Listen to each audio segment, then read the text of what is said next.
on the campaign trail, literally in the case of former President Donald Trump, who spent part of today serving up fast food.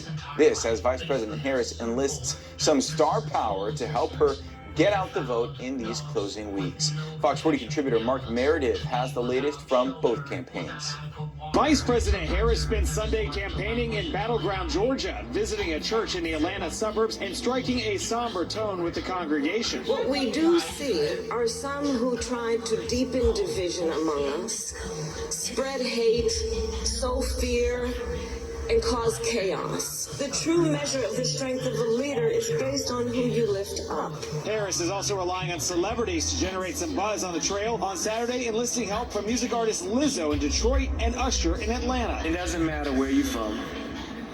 She has a vision for our country that includes everyone. In Pennsylvania, Trump supporter and billionaire businessman Elon Musk is generating both curiosity and concern by vowing to give away $1 million to a registered voter in the state, chosen at random for those who sign a petition by Musk's pro-Trump PAC. The state's governor says it may not be legal. I think there are real questions with how he is spending money in this race, how the dark money is flowing. Former President Trump spent his Sunday showing off his culinary skills. Trump working a fry cooker and serving customers at a McDonald's near Philadelphia. Grab one while it's really hot.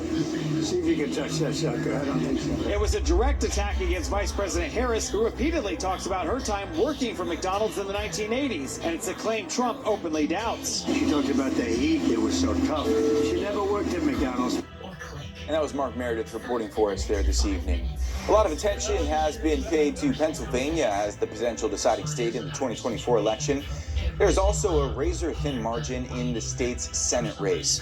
A New York Times Siena College poll shows that Democratic incumbent Senator Bob Casey leading Republican businessman David McCormick 48 to 44%. Last week, Casey and McCormick faced off in their second and final debate, sparring over abortion, inflation, energy, and the border. I want to go after price gouging. My opponent won't do it. He doesn't think we should do anything about price gouging. In fact, he excuses big corporations ripping off families. I think we should hold them accountable. I'm someone who will get things done. Senator Casey, in 18 years in the Senate, 30 years in elected office, does not have a record he can run on, which is why he's devoted himself to attacking me. The contest in Pennsylvania is one of the most expensive Senate races in the country. Casey reported raising more than $40 million through the end of last month, but a flood of funding from super PACs is boosting McCormick, which has helped close that gap. Well, much of Cuba is still in the dark following an island-wide blackout that began last week. The power initially went out on the entire island on Friday after its largest power plant failed.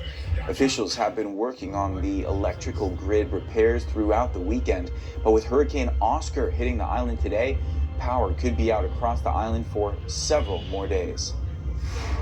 And clouds of smoke rising over northern Israel. You can see it in the video there. The Israeli military says more than 100 projectiles were fired from Lebanon into Israel today. Smoke was also seen rising into the sky in Beirut as a result of airstrikes from Israel.